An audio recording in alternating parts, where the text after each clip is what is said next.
Evet değerli takipçiler, bugün PCX'in alarmını deniyoruz. Ne kadar ses çıktığını. Şöyle çantadan bir şey alırken ya da bu şekilde ötüyor.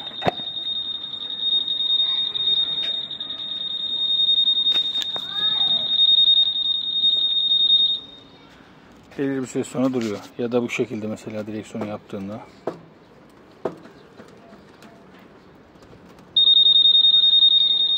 Bu şekilde ötüyor.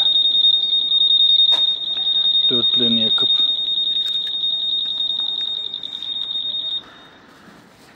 Bu. Teşekkürler. Bizi takip etmeyi unutmayın.